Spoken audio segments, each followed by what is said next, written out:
Good morning students, स्वागत है आप सभी का हमारे इस चैनल में जिसका नाम है रिजवान एसएससी अचीवर। और आप देख रहे हैं साइंस का video series 1000 plus science question हम लेकर के आ रहे हैं। ये है पार्ट सेकंड। तक आपने जब पार्ट 1 नहीं देखा है तो उसको आप लोग देख लीजिए। ये सामान्य विज्ञान का सीरीज़ है जिसमें जो इम्पोर्टेंट प्रश्न हैं जो एग्ज़ाम में पूछे जाते हैं ये एसएससी, सीजीएल, एमटीएस, डीआरडीओ के लिए, आरआरबी, एनटीपीसी के लिए बहुत इम्पॉर्टेंट है। क्योंकि क्वेश्चन देखिएगा हमेशा रिपीट करते रहते हैं, घुमा फिरा करके क्वेश्चन इसी में से आ जाते हैं।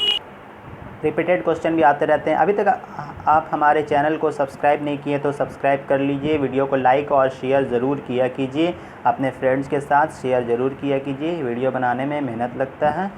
और ये जो वीडियो सीरीज़ है इसमें बहुत इम्पोर्टेंट क्वेश्चन जो आ रहा है। फर्स्ट क्वेश्चन,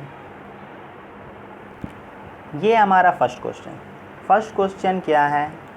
जैसे कि द्विघनात्मक जिंक का आयन जिसका द्रव्यमान इतना है, न्यूट्रॉन की संख्या क्या है? जिंक का एटॉमिक नंबर कितना होता है? जिंक का एटॉमिक नंबर 30 होता है। 30 होता है। और मास नंबर यहाँ पे कितना दे रहा है? यहाँ 70 मास नंबर दे रहा है इसका। जिंक का 30 है, इसका मतलब 30 इलेक्ट्रॉन है उसमें। और मास नंबर क्या होता है? Proton plus electron. Proton plus electron हम लोग करते हैं तब ना मास नंबर निकल जाता है। दोनों को जोड़ देते हैं तो मास नंबर निकल जाता है। नहीं, प्रोटॉन प्लस न्यूट्रॉन कर लीजिए। सॉरी, यहाँ पे इलेक्ट्रॉन हो गया। प्रोटॉन प्लस न्यूट्रॉन जो न्यूक्लियस में रहता है वही ना मास नंबर हो जाता है। सॉरी, यहाँ पे प्रोटॉन प्लस न्यूट्रॉन होगा। प्रोटॉन प्लस न्यूट्रॉन होता है द्रव्यमान संख्या। इलेक्ट्रॉन 30 हो गया, प्रोटॉन प्लस न्यूट्रॉन 70 हो गया। जितना इलेक्ट्रॉन होता है उतना ही प्रोटॉन होता है। प्रोटॉन हमारा कितना आ जाएगा? प्रोटॉन भी 30 आ जाएगा। प्रोटॉन भी आ गया 30। अब हमको क्या निकालना है? यहाँ पे न्यूट्रॉन की संख्या निकालना है।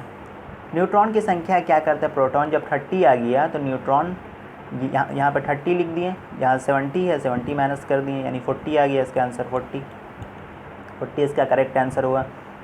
अब हम बढ़ते हैं नेक्स्ट क्वेश्चन की तरफ। नेक्स्ट क्वेश्चन हमारा है, हाल ही में खोजे गए उच्च तापीय अतिचालक हैं। उच्च तापीय अतिचालक कौन होता है? हाई टेम्परेचर पर अतिचालक जो कि मिश्र धातु, जो कि दो मेटल को जब मिक्स कर करके हम लोग मिश्र धातु बना देते हैं उसको हम लोग क्या बोलते हैं? उच्च तापीय अतिचालक बोलते हैं। ये हटा दीजिएगा, हाल ही में खोजे गए हटा दीजिएगा, यहाँ से हटा दीजिएगा। उच्च तापीय अतिचालक कौन है? ये क्वेश्चन हो जाएगा, इसको आप लोग हटा दीजिए। उच्च तापीय अतिचालक मिश्र धातु हो जाएगा। ठीक है, और नेक्स्ट क्वेश्चन की तरफ हम बढ़ते हैं। निम्न अस्थायी कण कौन है? निम्न अस्थायी कण, जैसे कि हमने प्रीवियस वीडियो में बताया था कि बीच में न्यूक्लियस होता है।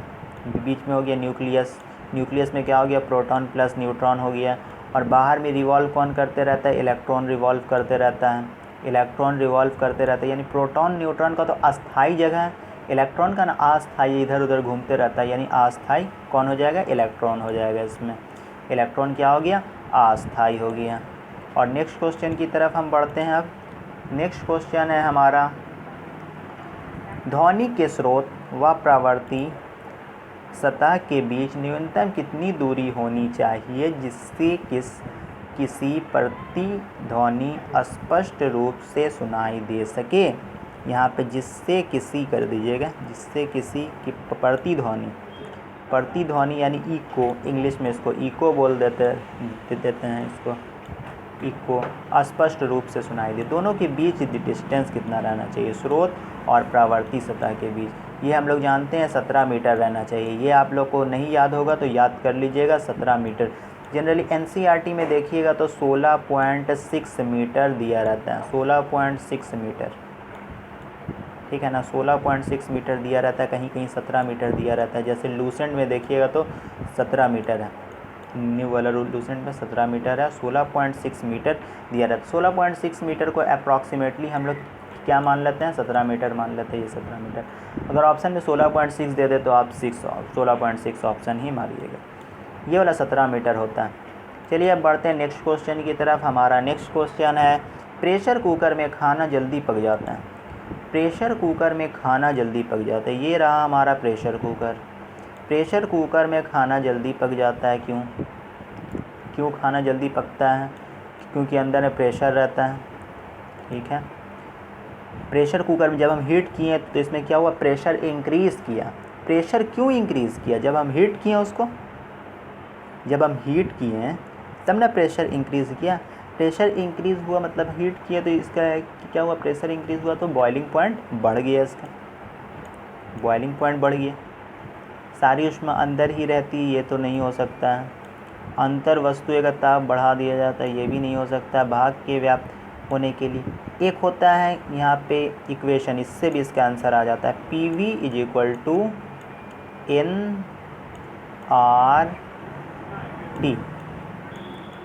ये आप लोग पढ़े होंगे कहीं पे। जब हम प्रेशर इंक्रीज़ करते हैं और वॉल्यूम फिक्स्ड रहता है, वॉल्यूम फिक्स्ड है, तो उसका क्या होता है, बॉइलिंग पॉइंट बढ़ता है, इंक्रीज़ कर जाता है। ठीक है, ऐसे याद रखिएगा, बॉइलिंग पॉइंट इंक्रीज़ कर जाता है प्रेशर कुकर में। ये था हमारा आंसर। और नेक्स्ट क्वेश्चन की तरफ हम बढ़ते हैं। ताप के सेल्सियस पैमाने पर परम शून्य ताप क्या होता है? परम शून्य ताप क्या होता है? परम शून्य ताप होता है -273 डिग्री सेल्सियस। परम शून्य ताप मतलब 1 केल्विन। ठीक है, उसको -273 डिग्री सेल्सियस। परम शून्य मतलब 0 केल्विन। 0 केल्विन में से डिग्री सेल्सियस में कन्वर्ट करना रहा तो -273 डिग्री सेल्सियस उसमें माइनस कर दिए, तो ये हो जाएगा -273। ये हो जाएगा इसका ऑप्शन नंबर डी आंसर। अब हम नेक्स्ट क्वेश्चन की तरफ बढ़ते हैं। लैंप की बत्ती में जो देखिएगा तेल जो होता है, तेल चढ़ता है। ये क्यों चढ़ता है? ये चढ़ता है केशिकत्व की घटना के कारण, कैपिलैरिटी क्रिया के कारण। कैपिलैरिटी इंग्लिश में बोला जाता है और हिंदी में बोला जाता है केशिकत्व। केशिकत्व के कारण तेल लैंप की बत्ती में ऊपर चढ़ता है।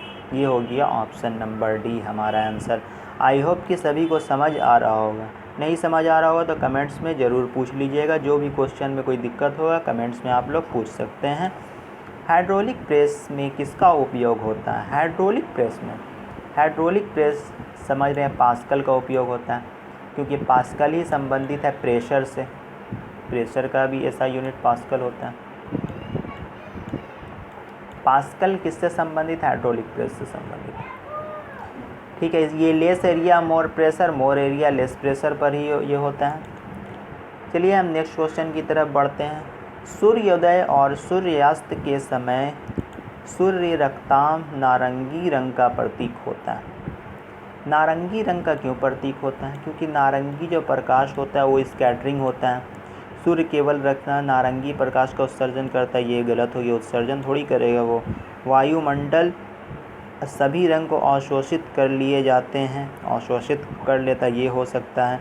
रक्तांबी नारंगी का प्रकाश वायुमंडल द्वारा सबसे कम परिकिरण होता है, सबसे कम परिकिरण नहीं होगा। रक्तांब नारंगी के अलावा बाकी सब रंग वायु द्वारा वापस परावर्तित कर दिए जाते हैं, ये भी तो गलत होगा। परावर्तित थोड़ी करता है, उधर आएगा तो रिफ्रैक्शन का होगा। अन्य सभी रंग क्या होता है? अवशोषित कर लिए जाते हैं, केवल नारंगी रंग नहीं अवशोषित होता है, इसीलिए नारंगी रंग हमको दिखता है। ठीक है, इसमें एक और इसमें ऑप्शन रहता है कि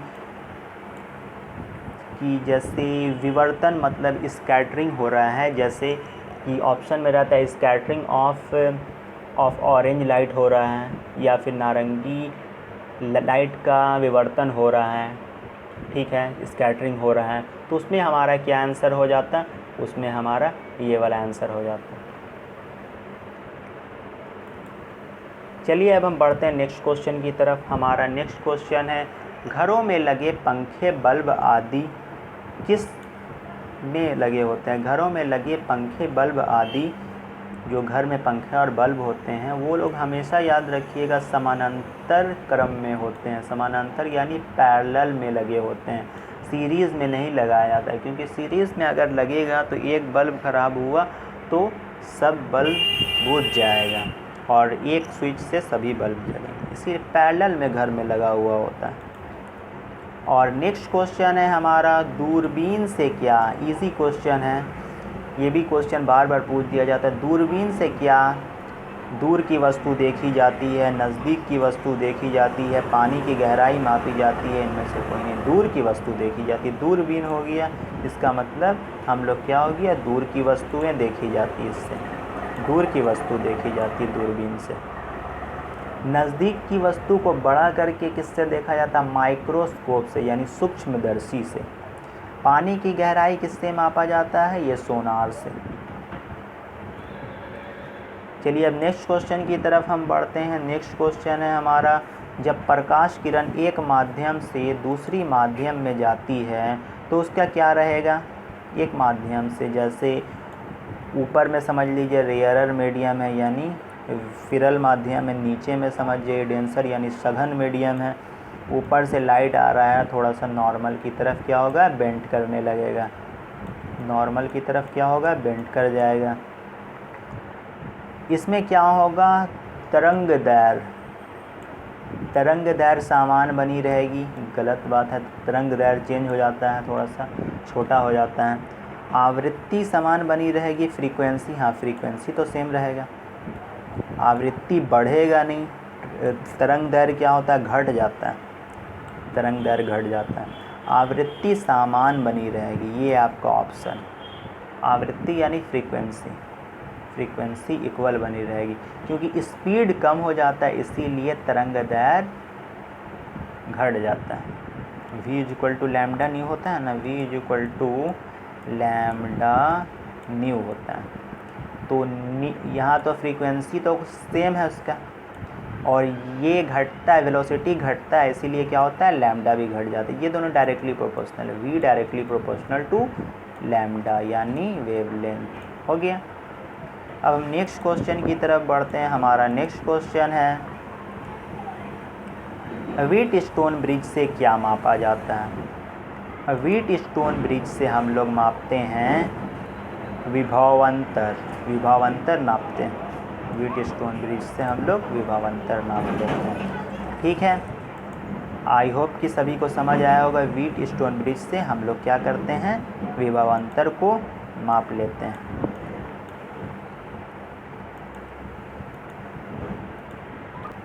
वीडियो देखने के लिए बहुत बहुत धन्यवाद आपका। Thanks for watching. Wheatstone bridge से विभवांतर नापा जाता है।